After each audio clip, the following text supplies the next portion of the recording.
ஆனா நஃப்ஸுக்கு மாற்றம் செய்யும், கஷ்டம் கொஞ்சம். நஃப்ஸுக்கு எதிராக செயல்படும். நஃப்ஸுக்கு மாற்றம் செஞ்சா அல்லாஹ்வை அடையும். சூரத்து ஷம்ஸ்ல அதைத்தான் அல்லாஹ் விளங்கப்படுத்துறார்.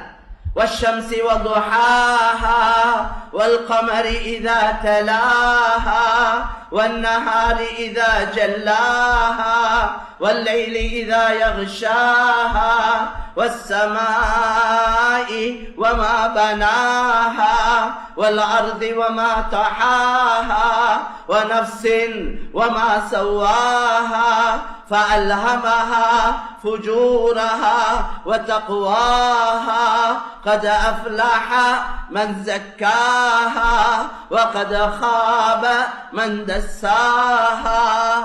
ரொம்ப தெளிவாக விளங்கப்படுத்த. சூரியன் சந்திரன், இரவு பகல், வானம் பூமி, ஒவ்வொரு உள்ளம், ஒவ்வொரு ஆத்மாக்கள் மீது சத்தியமாக அல்லாஹ் சத்தியம் செஞ்சு சொல்றார். قد أفلح من زكاها. யார் இந்த உள்ளத்தை பரிசுத்தமாக்கி கொண்டாங்களோ நிச்சயமாக அவங்க வெற்றி பெற்றுட்டாங்க. அல்லாஹ் உறுதியா சொல்றார். قد أفلح من زكاها. இவன் இந்த உள்ளத்தை பரிசுத்தமாக்கி கொள்ள இல்லையோ அவன் நஷ்டவாளியா போனான். அதனால அசல் இந்த கல்பு தான். இதுல தான் நிறைய உழைப்பு செய்ய வேண்டும். இதுல தான் பெருமை, இதுல தான் பொறாமை, இதுல தான் நயவஞ்சகத்தனம், இதுல தான் கெட்ட எண்ணம், இதுல தான் கெட்ட நம்பிக்கைகள். இந்த எல்லாத்துக்குள்ள இடம் இந்த கல்பு தான். அதனால இந்த உள்ளத்தை சீர்திருத்தக்கூடிய முயற்சிகள்ல ஈடுபடும்.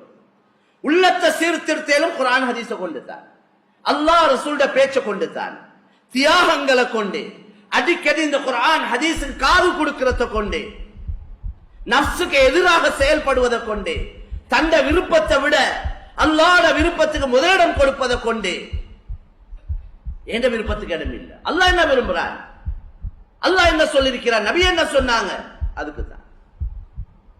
ஆசைகள் நிறைய எங்க உள்ளத்தை வந்து கொண்டிருக்கு. இந்த ஆசைகளை குர்பான் பண்ணணும்.